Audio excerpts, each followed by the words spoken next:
As you know, I am Chris Cuomo, and I want to talk about why Americans are so fascinated with the royal family, and in particular, Meghan Markle and Prince Harry. The royal family is a fairy tale, glamour, elegance, castles, crowns. This is a world that is so different from our own. All right, look, enough of that yip-yap. I don't agree with just about anything I just said. In fact, here's the interesting part. Here's the food for thought. I didn't write what I just said. And neither did any other living or breathing human being. That opening statement was done by AI. It was Charlie LeDuff, who just returned from the Mexican border. Charlie is also an author. He is really, I've been following his reporting for a very long time. He's got a book out now that is a really interesting look at what's going on in the country, Detroit, an American Autopsy. Charlie, appreciate you joining us, and I'm a fan of the No BS News Hour. That in artificial intelligence intro, congratulations, you've never written so well. I'm going to use that for my show. Live from downtown Detroit, it's No BS News Hour with my main man, LeDuff.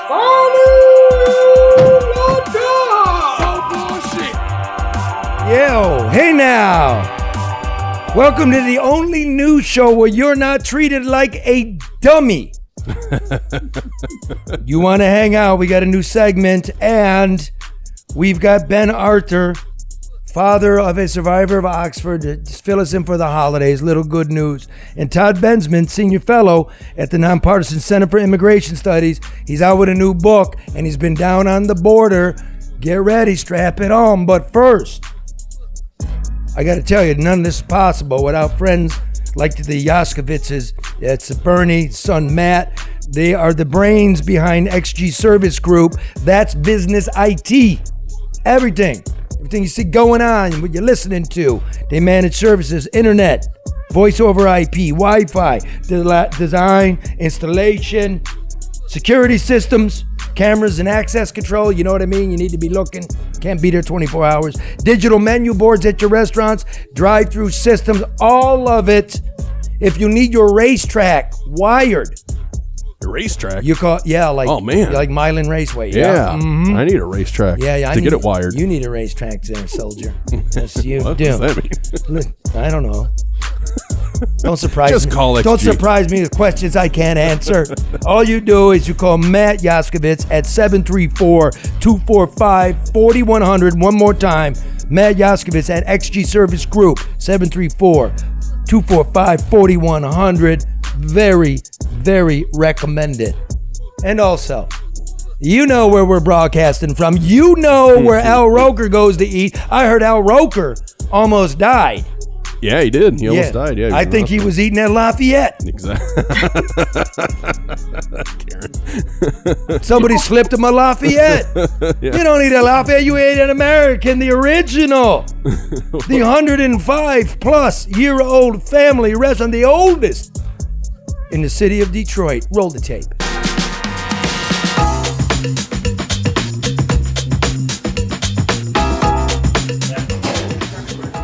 American Coney Island. So good, even Al Roker from the Today Show eats here. Not like that other guy, Al Joker, who eats at Lafayette. So make sure you're a Roker and not a Joker. American Coney Island.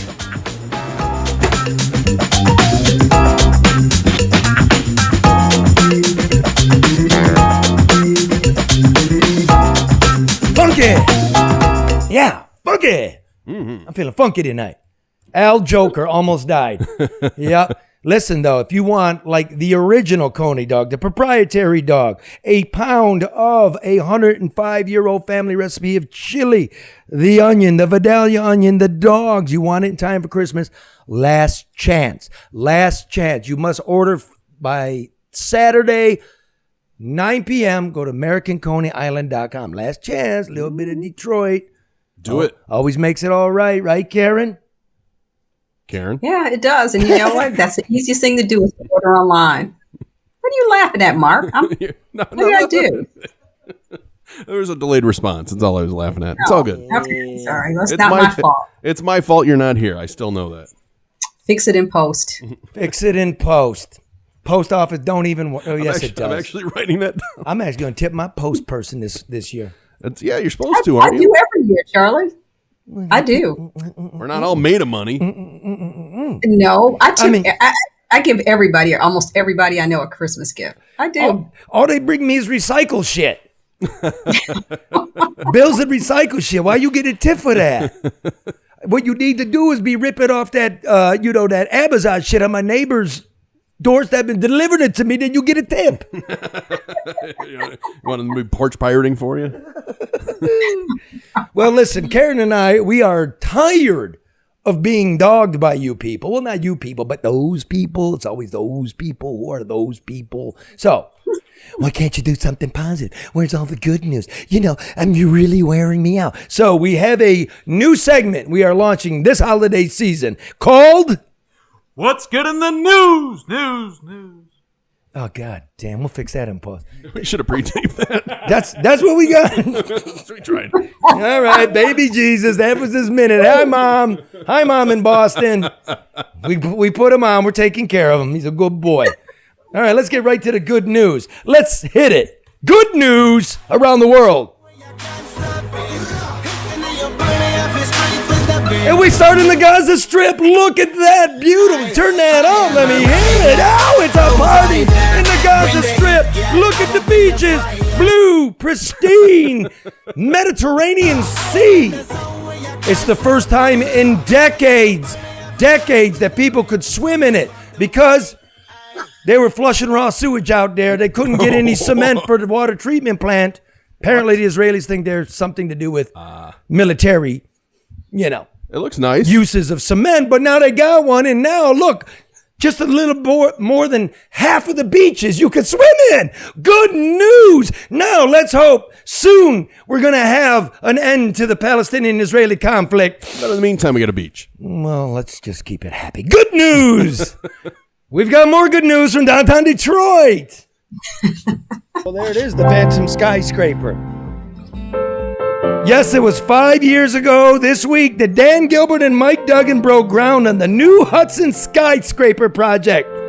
They promised, in exchange for hundreds of millions of public tax breaks, we would get the tallest, best, hugest building in Michigan that would transform downtown Detroit. So far, we don't got very many stories and no walls and just a couple windows, but keep reaching for the stars, Dan. Happy birthday to your skyscraper. Birthday to you. Happy birthday to you. Happy birthday, dear skyscraper. How tall are you? Hey! What's Full with of the good hey? news. All right. That's lots of good We news. got a baby skyscraper. When's that getting done, Karen? When? I don't know, but I'll tell you one thing. There's nobody downtown. And I mean, I know when there are events and everything down there, but I've driven downtown like at lunchtime and just in the middle of the day. There's nobody downtown. What, During the you know mall. what? This is a positive segment. The parking's plentiful. Oh, right. I'm sorry. Yeah, Come you're on right. down. Plenty of parking. Or you can go into one of Dan's parking garages that we're paying for. It's awesome. Now, let's go on to the next one. Oh, boy. Jason Carr, the morning personality on Channel 4, was fired last week for shit-talking about his colleagues. Well, on the air or pre-on the air, we're not sure, right? He called them terrible human beings. I'm not sure it was on the air, but we've got the internal video feed. Let's roll that tape. I will say this. I'm going to get a little bit real here for a second. And I pull no punches, and I offer no apology. There's somebody that used to work here who no longer does. Right. No secret at all that this person and I, oil and water, did not care for one another in the slightest. In fact, I pretty much one of the worst human beings I feel like I've ever met in my life. Right. I would see you talking to this person and be like, I wanted to like rescue you, like, or like somehow take you aside and go, he's not worth your Brett, he's not worth your time. Right. But that's not that's between you and the universe. Right. Right. I can't control you, can't control him. That's right. I feel it. And I know. Very well. I know. I have never liked anybody less in my entire human life on this planet in 52 years than our recently departed coworker. Right. And when I say recently departed, I mean he no longer works here. Yeah. I should move on because I could say some stuff. Anyway. You just did. Oh, he's not the only one that no longer works there. Oh my. Okay. Okay, what's positive about this? I tell you what's positive. Jason has not been heard of or from since, but never fear. A petition is circulating to have Jason reinstated onto the morning program. A petition. How many people have signed the petition, Mark? Let's see. Right now, we're up to 228. 228. And here's what's positive. That's more signatures than people who actually watch the show. So this could be a career maker, not a career breaker. And he's never been hotter right now, right? I mean, everybody's talking about him. His name's out there. I mean, he's trending, and he wouldn't waste a breath. Talking about breath. Jesus Christ. I know this is the positive segment, but that was very petty. I mean, how can a grown man, 50 years old, be bothered by somebody and be disturbed by somebody else talking to them? I mean, that's like elementary school stuff to me. Well, I'll say this, Karen. Mark's got inside information. As soon as that got out, I was contacted, and someone's like, "Do you have the other one?" There's another one? Well, now I know what to look for, because apparently there's more than just that. I don't know if that aired on his streaming show. What else did you hear there's there? Well, he started going off on producers and other people that worked there. Saying what? Like he doesn't like him, and nobody likes him, and nobody will look him in the eye, and they're horrible human beings. Yeah. All right. In Jason's defense, this is TV news, so he was 100% honest and accurate. Yeah. Right? It's a long hallway lined with rubber carpet, full of scumbags and reprobates. I mean, he's absolutely correct. I don't think it's any secret who he's talking about either. Because we heard from a viewer, someone who actually, one of the 228 people that signed the petition, said that he was on that streaming show and was talking about how he was parking next to, I believe, does Rhonda do mornings at Channel 4 now? Rhonda who? Walker? She does mornings. Thank you, Karen. Like I watch local TV. That's why I asked. I knew Karen would know. And he parked next Karen to watches local TV? I just know, Charlie. Go ahead, Mark. Exactly. Anyway, he allegedly was saying on that streaming service that he parked next to her where old numbnuts used to park. So it's the old anchor who was on in the morning with him that's now at Chicago, which is Evrod. But why should he be concerned about him? He's not even there anymore. Exactly. I mean, it almost sounds like he's jealous. Like, what is his real issue? It's a great question. And as a news show, we have no answer for that. Positive. This is good news, Karen. But we have reached out to Jason. We wish him well, and get better. That's a good point. I don't want to see anyone lose their job. No, the dude is super fucking talented. Yeah. The guy is super talented. Hothead, yes. So what? But news business is full of that. He knows better. Super talented. I remember working at Fox 2 with him, and he and Lee Thomas came up with a morning show with a live studio audience, and it was in black and white, and they had written like sketches. It was like, really, dude. I mean, the guy's like, idea. He's super TV, and I could see how he's being annoyed with where TV's going, and everybody in the country is annoyed with where TV's going. That's why they're leaving you and coming to the No Bullshit News Hour, where you're not treated like a dope. Yeah, we can disagree. Hey, Jason, return the text. You said you were coming on. That was before you got fired. But I knew he wasn't happy, man. Yeah. They were trying to like squeeze him and make him do all kinds of bullshit. Buyer's remorse, maybe. And a little bit of it. Maybe you mean, you mean the station? Yeah. Oh, yeah. Well, I'm sure he's got a bigger contract, right? Yeah, that's what I mean. Yeah. But here, I tell you, local TV people, let the guy do what he's going to do, man, because the guy's number one. He was till he got to your shit, Let him do what he thinks needs to be done. Maybe that's the answer. Listening to your employees. Yeah. Eh? Yeah, maybe he's not newsman enough. Yeah, have I fired you different. yet? Today? No, Yeah, I think I'm doing pretty good. Get the fuck out. All right, see ya. That's a Bye, Karen. great intro. Don't go, Mark. Don't go. I don't want to speak out of church, but I might go to Texas with Chris Cuomo. I think you should. Might do that. Well, he's got to like solidify and really ask me, but yeah, what the hell? Yeah. You know, He said he's going to ask you. man, they all you dog me like Chris on the left, Tucker on the right. You dog me for look. I don't care. I got to say what I got to say, and I'm doing my best not to lie to you. And by the way, I walk away from jobs when I start getting upset. I don't explode on people. I just walk away. It's just better to reinvent yourself. Can I ask you a question about the Cuomo interview? Yeah. It was really good, and his show is vastly different than what he did at CNN, but he said on there that he was going to call you afterwards and talk to you. Yeah, we're can you bros. can you divulge anything of what he said? He or? just, hey, bro. Yeah. Hey, bro, I'm going to Texas, man. Yeah. Is he happy? Because he's at News Nation now. I don't know if he's happy, Yeah. but he should be happy. That's kind of what I thought, too. I mean, I don't know what he made before. $5-6 million, making $1 million now. Yeah. Take a cut and be you. Do what you want. Be you. Yeah. Right? Stop with the fake bullshit. But it's not just the money too, Charlie. You know, people get addicted to, the attention, and they get addicted to being on television, and some people get too comfortable and too cocky with it as well. So, I mean, I used to like watching him. I did. I really did. Give him a shot again. It's a different show, but it's, I don't know. Yeah. It's better than what was on CNN, I'll tell you. No, that I like much. him. See, I busted his balls and he laughed. Yeah. Right? Yeah. Hey, brother, I'm gonna call you. And then he called me a break. Oh, really? And then he called me after the program. I'm like, leave me alone. You're being no, stuck. actually, it was You're being interesting. I'm like, So are you friends now, Charlie? Is that your new BFF? The minute I say something, Karen, the news gets negative again. These negative assholes. Listen, you and Chris called BFFs. That's good. I was just wondering if he's your new friend. He's You're so full of it. Yeah, I did get a call from New York today. There is, I'm sorry, negative people on social media.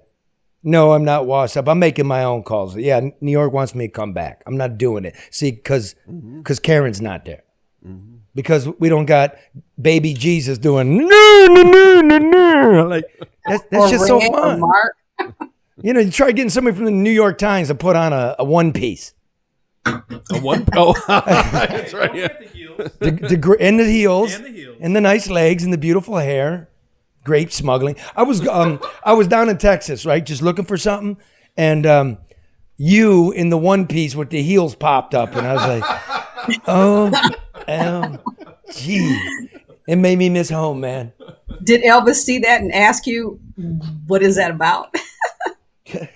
Yeah. Elvis was just booking across the river, man. Elvis had no idea what the fuck he's walking into. That kind of shit don't go on in Nicaragua. You know what I'm saying?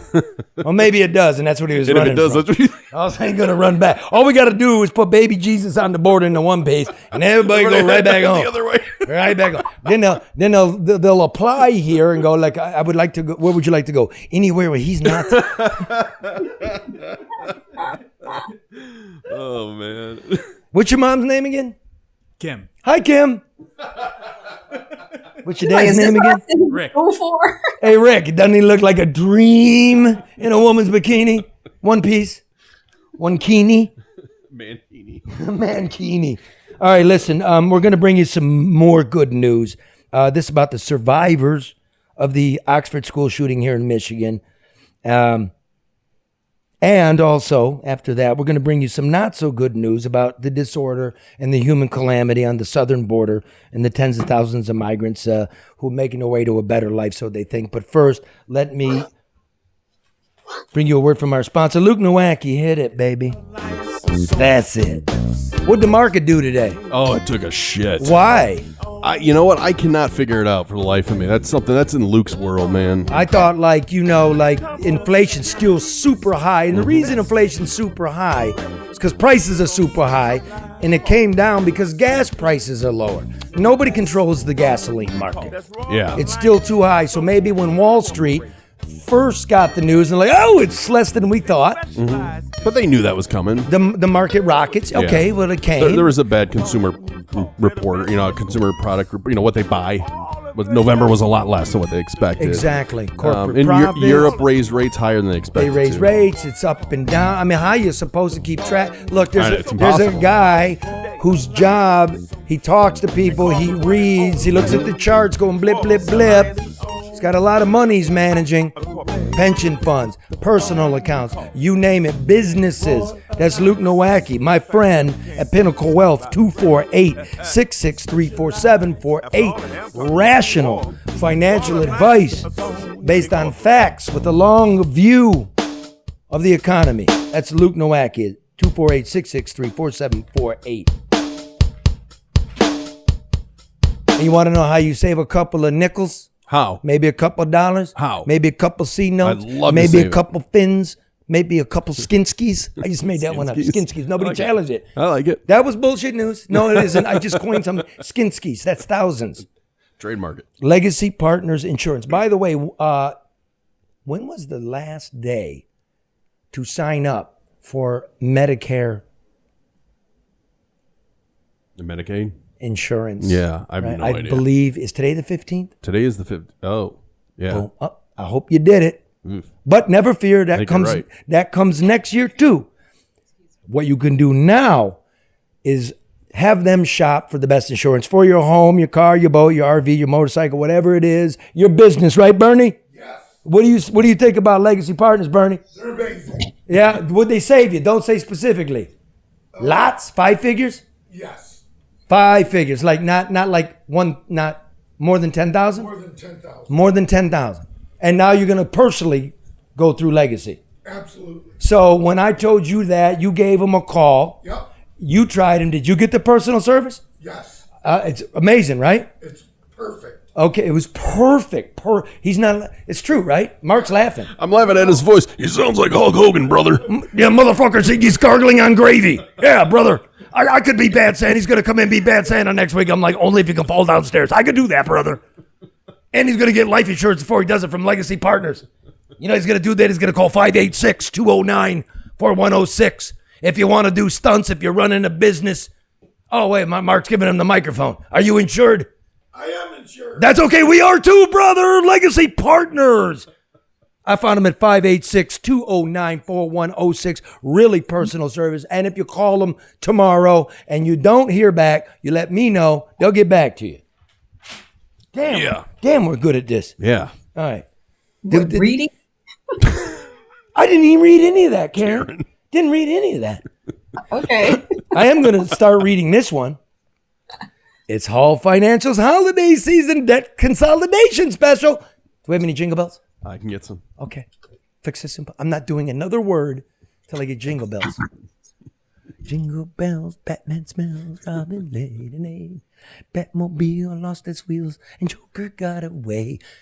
And ate it Lafayette, Coney Island. When you sing, though, it's going to take me longer. All right, fuck you. Okay, the holidays can be expensive, and right now, credit card interest rates are the highest they've been since 1996. What year were you born, hippie? 95.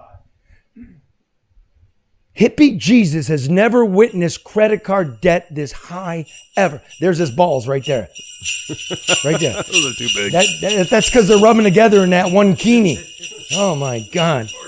Listen, Hall Financial is here to help you become debt-free. Get a cash-out refi from Hall Financial. That's a great way to use equity in your home to pay off high-interest credit card debt because the Fed just raised them another 0.5%. It's going up, people. A free 5-minute mortgage review with Hall Financial is also take to get you and your family in a better position this holiday season. Get the money you need it now. With a cash-out refi from Hall Financial, call Hall Financial at 866-CALL-HALL. For all of you people who may be dyslexic, let me spell it, 866-CALLHALL, or chat with them online at callhallfirst.com. Are we having a Christmas party? You asked that last week, didn't you? I want a Christmas party. We're coming over to your house, remember? Okay. Does the whole world need to hear about this right now, Karen? She's inviting the whole world. It just popped in my mind. I'm sorry. Well, let's sing it with me. I'd like to teach the World world to to sing sing in perfect harmony. I I'd remember like that. to hold them in my arms and keep them company. It's the real thing. Are we singing the Coca-Cola ad or the song? Honey bees and lilac trees and snow white turtle doves. I got that. Yeah, we can do that. We'll go out on that. So listen, here's what I want to do. Seriously, now I want to invite in Ben Arthur. You remember him? He's a friend of the show. He's the father of Phoebe, who, when she was 14 a year ago, it's the year anniversary plus a week or so, was shot by 15-year-old Ethan Crumbley. How you doing, Ben? Doing fantastic. How are you? I'm good, man. Love the hallway. Love what you've done with it. Thank you. Like Thank the you. picture. Did you do a little mudding there? And that's a hickory post, is that not? Little handrail? Yeah. No. Just say yeah. So listen, man, how's your daughter doing? She's doing fantastic. She's doing really well. It wasn't so She's easy, all man. healed up. No, it was not easy. She was the first victim of that dude, Ethan Crumbley, was she not? She was, yes. She happened to be standing outside that bathroom when he got walked out. So it's been a hard road back to tell, we're not speaking for her, telling secrets. She doing well in school? Yeah, she's doing really good in school. I'm happy to hear Just that. like any other teenager, Now and then we get email that says, she might be a little late on an assignment, but whatever. She's doing good. That's normal. I would think normal's good. Well, I would think like, hey, Yeah. fuck you, man. I'm, Right? I don't need to call you stinking call in. You know what I mean? But she's adjusted, recovered fully. I would say, yeah, fully recovered. She's got all the use of her left arm back, which was a surprise. It actually came back really fast for her. That's awesome. What about emotionally, Ben? Yeah. How is she doing emotionally? I mean, that had to have been pretty damaging there as well. Oh, yeah. But I think she's handling it quite well. She tries not to dwell on it very much. I was talking to her about it last weekend when she was at my house here, and she said, yeah, I kind of forget about it sometimes that it even happened until she looks in the mirror and sees the scars.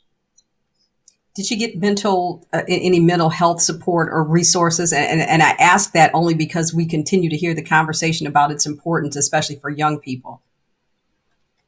Oh, yeah. Yep. She's been getting regular therapy sessions. And all of us have, actually.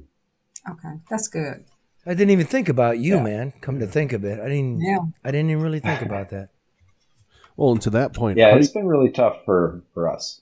Do you, Ben, actively avoid the news, or do you want to know as much as you can about the investigation? Because, they haven't been very forthright with a lot of information. So is that something you avoid for your mental health, or is it something you have to attack and read about? Both. I avoid it up until I'm hearing about it on the news. Like I might get an email from prosecutors saying what's going to be happening, what I might be hearing about. Luckily, I'm at work for like 12 hours a day, so the time I get home and want to sit down and read this stuff, I'm too tired to really worry about it. Yeah, I was reading up a little, like your ex-wife. I don't know if you're part of it, but she filed a federal lawsuit. In terms of the lack of ability for the district to look out for your child's. For instance, there was policies drafted what to do with a kid like Ethan Crumbley, and not only was nobody ever trained on it, it was never implemented. I mean, you go to a nice school district, you think, you spend all kinds of money, you hear all kinds of nonsense, and then to come to find out, nothing was ever in place. Right. Yeah, that's, I guess it's supposed to be shocking, but I'm not shocked by that. Dude, it's just unbelievable. Like, ever since, well, it's been a thing of mine because this is what it is in America, but when I drop my kid off, you know, I wait. At least get in there. At least get in there. And then when you come to realize there's no protocols in there, why sending your kid to school is a leap of faith? Yeah, I don't know how we survived it. I don't know. All right, I'm gonna go like this. Okay, so here's what we know. You're now. It's good, man. We're watching the news. We've had 3 superintendents in this time. We now know a security guard ran away. Body cam, an armed security guard. So much for, you know, we look at Uvalde, we look at Oxford. We keep saying that's a solution. Obviously, it's not. These parents want their bond. What is it, James and Jennifer Crumbly? Yes, yeah. They want their bond reduced, right? And do you want their bond reduced? No, absolutely not. Why? Because they at least are partly responsible. You know, like, I don't understand the knowing that your kid's got problems like that and then you buy him a gun. Yeah. And then lie and say it was locked up, right? And that now comes out it wasn't locked up. Yeah, right, it wasn't locked up. He had full access to it. And the mother was worried. She was telling the police in the back of the car, it now comes out in a filing last week, that she was afraid he was going to take his own life. So they knew, but I know you to be a reasonable guy, Ben. So this is, I want to put this right. Let me think how to say it. You're a reasonable guy that lives in America. I'm sure you understand what the Second Amendment is. And there are no laws to lock up your guns. And yet they're being charged, the parents, with involuntary manslaughter. Do you feel it's an appropriate charge, looking at the scope of your life and what happened to your flesh and blood, the most important thing in your life, your daughter? Do I believe it's the appropriate charges? No, I don't. It's going to be kind of tough to get them on that. At worst, what's that called? They bought someone else a gun. They weren't supposed to have it. Forget the term for that, but that can't be legal. You can't buy a gun for a kid, not a handgun. So do you think the charges should be higher or no charges at all? I think they should be different charges. Interesting. I'm sure I'm not helping anyone's case here by saying that, but they're charged with what is it? Involuntary manslaughter? Yeah. What do you think it should be? That seems a little tough to me. Huh. That's interesting. I get what you're saying, I've talked which about is this okay. Before, but you're catching me not ready to talk about this. That's fair, man. You can stop anytime you want. If anything, they should be accessory to murder, perhaps. But involuntary manslaughter, I don't know. Accessory for providing the gun, kind of makes sense. Yeah, I don't know how they the law absolutely works. provided him the gun. He had access to it. He took it to school. They suspected him. You know, everyone knew he was a problem. Where did we go wrong? What happened? Where did we drop the ball here? But you've got parents that have the same problem that the son has. So to them, perhaps it's not a problem. I mean, you got to look at what they did to contribute to this. So they're not seeing his behavior or his challenges as a problem. But Ben, if I can ask you just one more question, what's desired outcome for this? What would bring you some type of comfort? Certainly justice may not ever be served, but if you could write the ending of this for the Crumleys, what would it look like? I think they definitely need to be serving some sort of time. And then hopefully they just disappear. Like, when this is all said and done, I'm sure they're never going to speak to each other again. Mm-hmm. And that'd be great. They could just disappear and I don't have to ever think about them. Yeah, man. I look at it like this. I don't know how valid the charges are. You know what I mean? There's no law that you have to lock anything up. They could argue, I didn't buy it for him. It's in my name, all of that. But I do see this. They've been sitting in the cooler now for a year. They're going to be there for another year. You've had to sell your house and everything else. So you're going to do minimum 2 and everything's going to be taken from you. So I really have no problem with that. I think it's actually kind of sophisticated and ingenious by the Oakland County prosecutor. Sends a message. Sure does. Mm-hmm. As a gun owner, it sure does. Ben, have there been revelations? Please lock up your guns. Yeah. For those of you that don't have responsible people. I know there's lots of people that are gun owners from responsible homes. This wasn't one.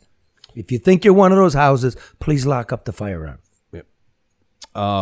Ben, I was alluding to how information has changed constantly from what has come out from the school district, and people had to leave the school board to actually speak their mind because the insurance company doesn't want them to talk.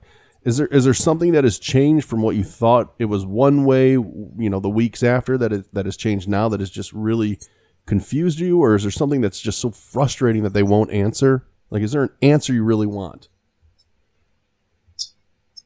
I would like any form of communication from the school about what happened. That'd be great. I've had zero. Shame. That's appalling. Of course, it's appalling. They have nothing, as far as I know, and I've talked to a few of the other survivors' parents. No one's been contacted by the school system at all. Now, part of that's because of the lawsuit that's going on. Absolutely. I don't care. But I'm with you, Charlie. I think don't it's horseshit. care because the people end up paying it anyway. And if People deserve a fucking answer about their children. And if it wasn't for the lawsuits, we wouldn't have the depositions from teachers. Deposition. Play that tape. Play this. This comes from Ben Johnson, a lawyer for some of the victims. Listen to what he basically, they give him 15 minutes to look at some videotape. This is what he had to say. Kimberly Potts, Potts, who was an Oxford Community School security guard. Now, she was employed there. She was armed. She had a gun. She had a body camera. Well, apparently Ms. Potts was confused that day and thought it was a drill. What I don't know and what we need to find out is exactly what she did for the next 4 minutes. Because the one thing that we can certainly all agree on is she did not run and find Ethan Crumley in the hallway. So, Ben, basically, I can't. Basically, there are bleeding children in the hallway, and the person employed by the school to keep your kids safe is trying to say, I thought it was realistic. Well, I'm looking at a tortured man here. Really? Yeah. That's garbage. Even I would think that if they were going to have this drill that sophisticated, that even the janitor would know about it. My man. But even if it's a drill, would you run? If you're in even if you think it's a drill, would that be the reaction that you do? Even if you're practicing, is running part of the response? Great point. No. Karen's the Galileo. No, that's horrible. Of logic. I mean, come the fuck on. Well, anyway, man, I'm sad for those families that lost their. I really am. I mean, we all are. Not forgotten. And I'm happy that you have your daughter to hug this Christmas, Ben. I really am. And that's something positive. Something positive. My man, you want to get a drink this season? Absolutely. Let's go. I'll call you tomorrow, okay? Let's go. All right. Call you tomorrow. Yeah, let's do it. Love you, man. Happy holidays, my Ben. best to your family. Love you too. Happy holidays. Thank you, guys. Thanks, Ben. Bye-bye. Hang out for the rest of the show, Ben, and listen to this, because what we got coming is an expert on the border. You want to know this, okay? But before we bring you, Todd Bensman, I want to let you know that Todd Bensman is brought to you by ADR. When government practices are falling apart, you call ADR to help fix them, whether it's procurement, public construction projects, compliance, information technology, all the things we might need on the border. You call a company like ADR, Honest, Ethical, Smart. Barry Ellen Tuck at 248-318-9424 for a consultation. We've been telling you. Does the government call? Sometimes they do, actually. There's a reason we keep getting to speak his name every week. He does get the calls. Get the job done right, on time, on budget. ADR Consultants, 248-318-9424. Now, want to introduce into the show again, good friend Todd Bensman, Senior Fellow at the nonpartisan Center for Immigration Studies. He's out with a new book. It's called Overrun: How Joe Biden's Unleashed the Greatest Border Crisis in U.S. History. Hey, Todd, that's a hell of a title. What do you mean, how Joe Biden unleashed the greatest border crisis in U.S. history? Well, first of all, thanks for having me on. I wish I could deliver you a happy meal with my talk about the border here, but it's never happy, and people always complain when I speak about the border. God, what a bummer that is. You know, thanks. But the border crisis that we're in right now can be traced right to Inauguration Day. Literally on Inauguration Day, the spigots all opened up and everybody kind of came through by the hundreds of thousands. And so that's why Joe Biden has his name in my subtitle for the short answer. How did the spigot open up, and what did Joe Biden do to open up the spigot? Well, everybody remembers, I know, that the prior administration was known as a tough on the border, let's build a big, beautiful wall kind of guy. And all throughout the Democratic campaign for president, the promises of, I think there were 15 different candidates at one point, but all 15 of them were saying, we're going to undo everything that guy did on day one. They all said on day one.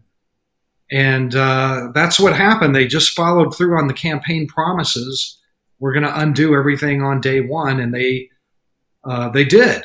Which is the Remain in Mexico policy, right? The Remain in Mexico policy.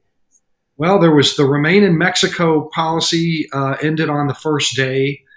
There was another one called, third country, safe third country, which is a little bit complicated to describe quickly here, but they got rid of it. It was effective. They ended, opened up huge gaps in the Title 42, the pushback policy that is still in place, that's going away next week, we think, or it's probably going away next week, so that instead of 100% pushbacks, returns into Mexico, it was 60% overnight, which means 40% of everybody who hit the border got in. As soon as everybody started getting in and access to the asylum system, the word went out in selfies, and everybody's got a cell phone, a modern cell phone connected fully to the internet and all the social media.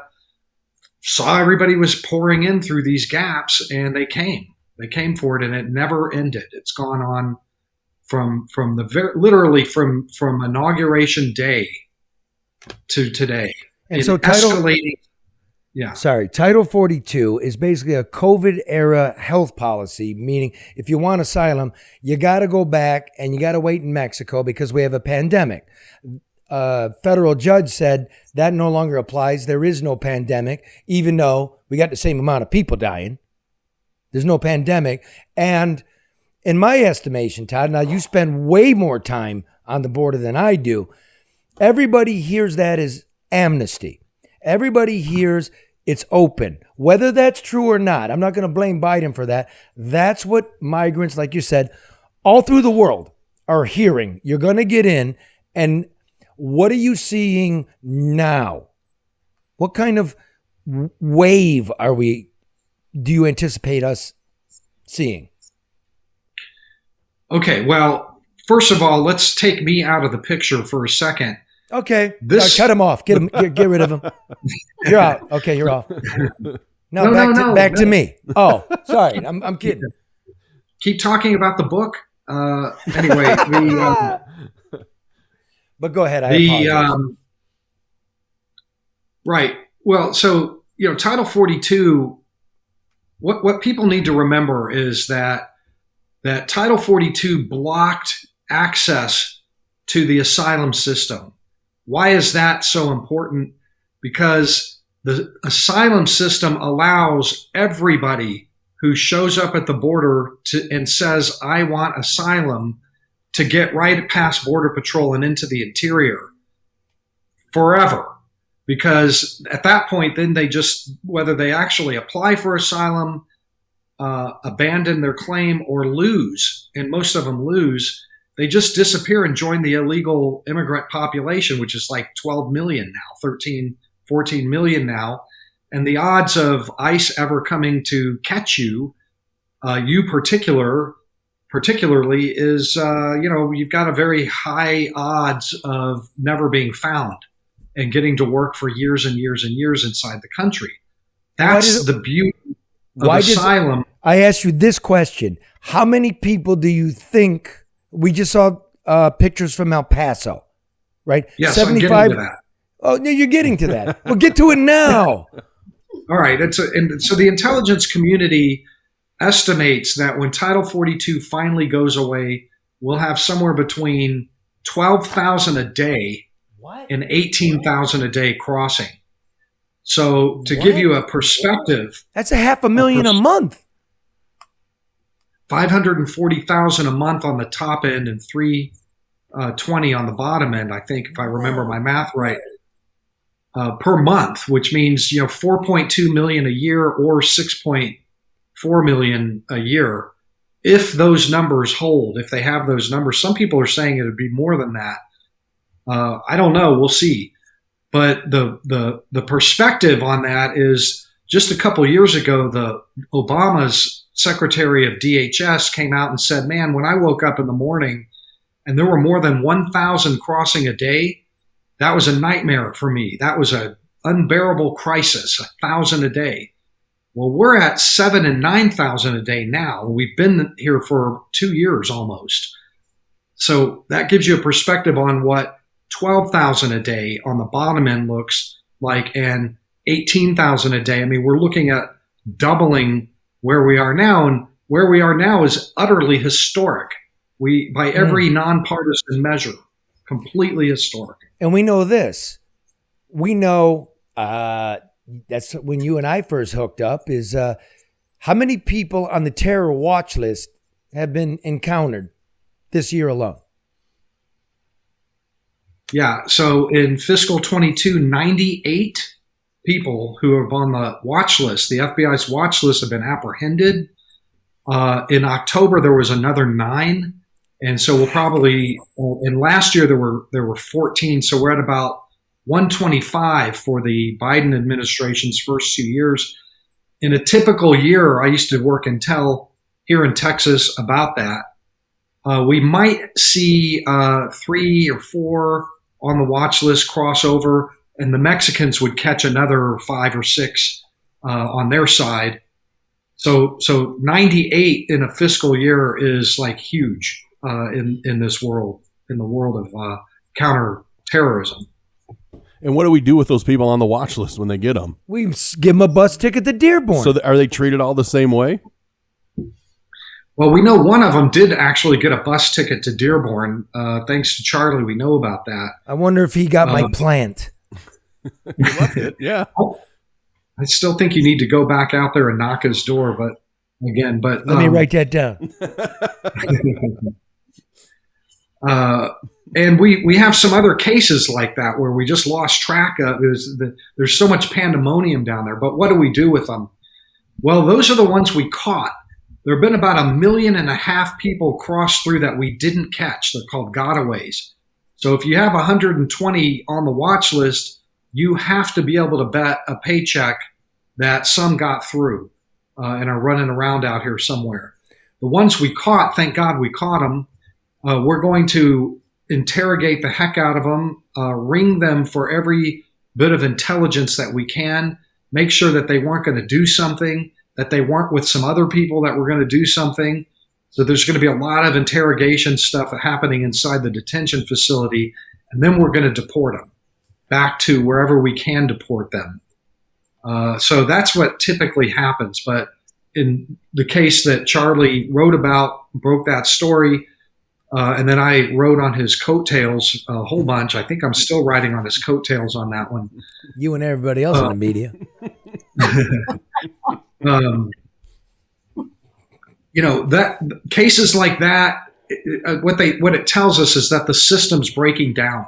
Something's wrong. That's not supposed to happen. And there are some other cases like that, at least 2 or 3 others that I've written about, where they just got lost in the shuffle. They had to go chase one guy down in Florida. He was running around loose for 2 weeks before they managed to track him down, big manhunt. And they finally dragged him back into an ICE detention facility. One Yemeni guy the Mexicans caught, and then they released him. They just flushed him out of the detention center, and nobody knows where he is. Yemen guy on the watch list. And so we're getting cases like.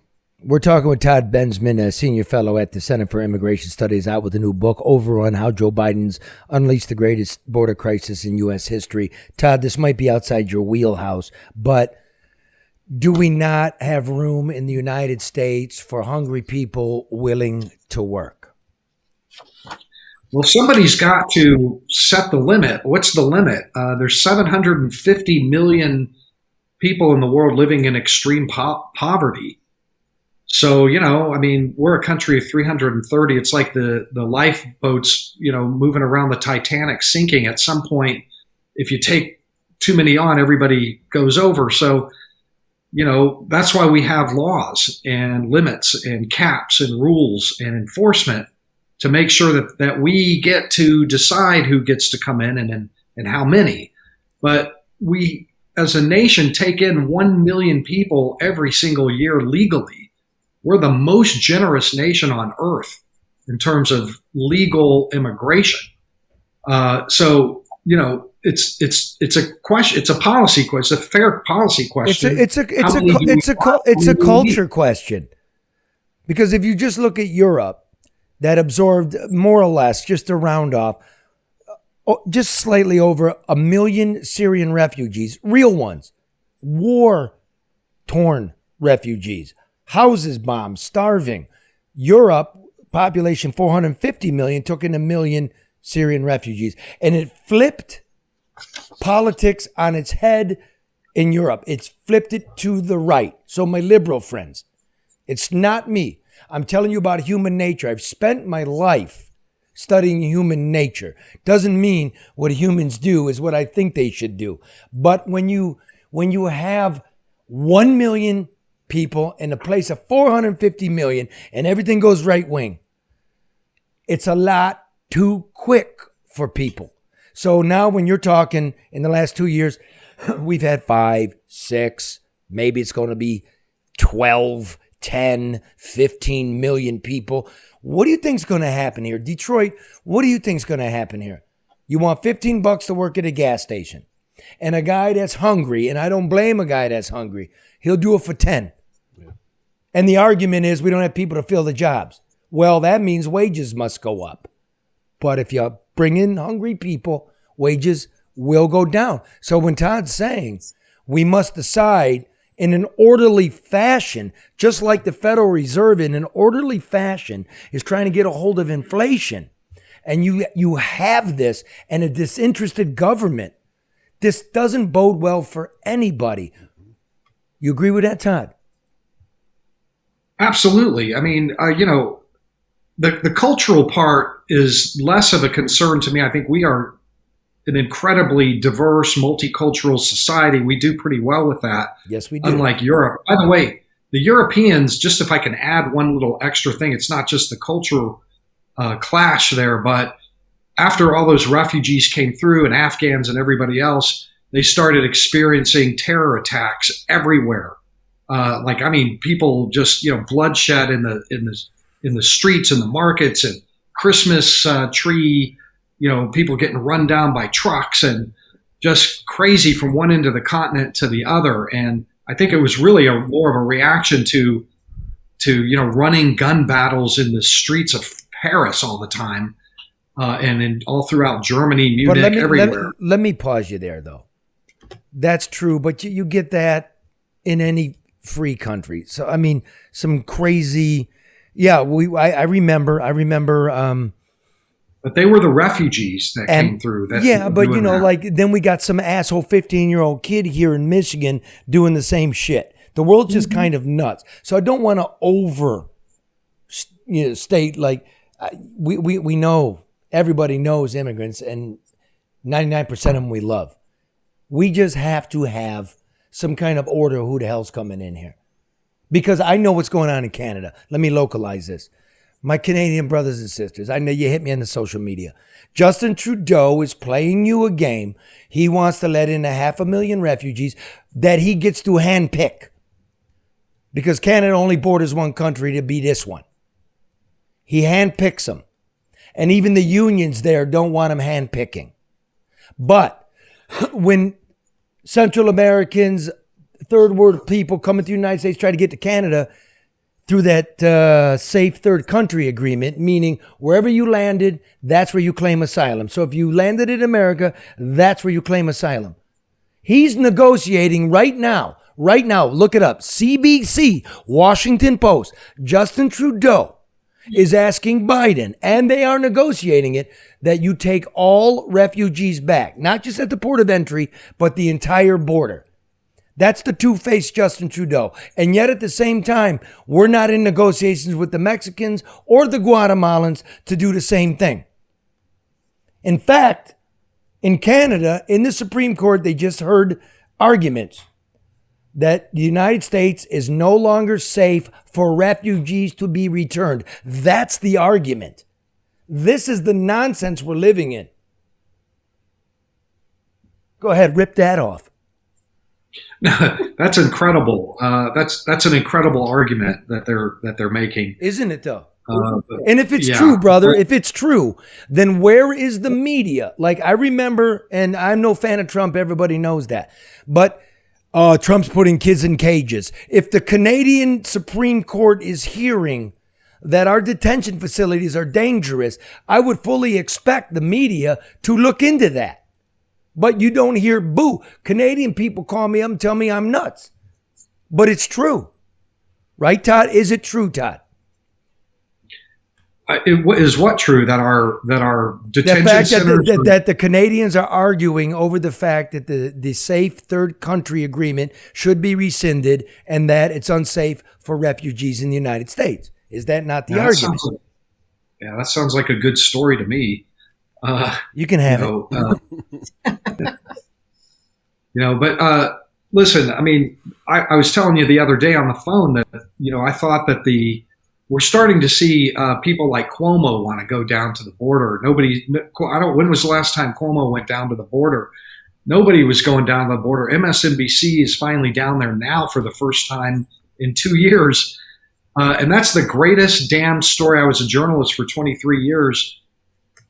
Greatest damn story I think I've ever seen, like the human drama of it, the history making, the intermix of law enforcement, cops and robbers, the cartels, the drugs, the policy questions. It's a hell of a story, but it really is not getting covered like the moon landing that it is, or the invention of flight, or the invention of the wheel. It's an amazing story. So there's a lot that's not being covered down there. And the American people pretty much don't know anything about it. But you're going to feel it in Detroit. You're going to feel it everywhere. Everybody's already feeling it. They may not be complaining very loudly about it yet, but they will in the next 2 years. Yeah, well, this isn't a moon landing. This historically is a Mars landing. Now, having said that, I'm gonna thank you, Todd. Todd Bensman, senior fellow at the Center for Immigration Studies, with his new book, Overrun: How Joe Biden's Unleashed the Greatest Border Crisis in U.S. History. Now, I want to leave you all with an uplift. As you know, you saw my recent report, Elvis from Nicaragua, yes, Elvis, has entered the country. And in the spirit of the holiday, I want to wish my new friend a Merry Christmas. And señor, esta canción es para ti, amigo. Tendré una Navidad triste sin ti. Me pondré tan triste solo de pensar en ti. Adornos de color rojo en un bar de Navidad veré. No será lo mismo, cariño, si no está aquí conmigo.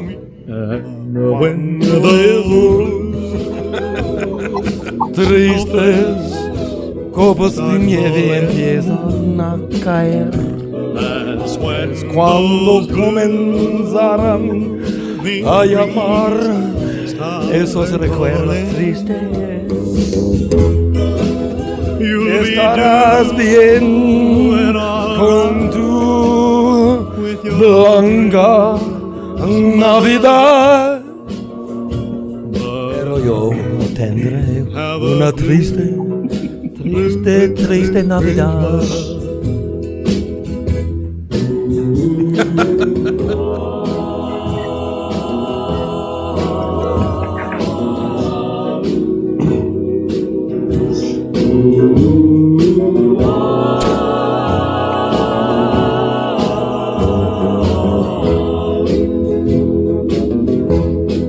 Y estás bien con tu blanco Navidad. Por yo tendré una triste, triste, triste Navidad. Gracias muy mucho, amigos. Yeah, bravo. Bravissimo. Encore. Dame más. Have a beautiful holiday.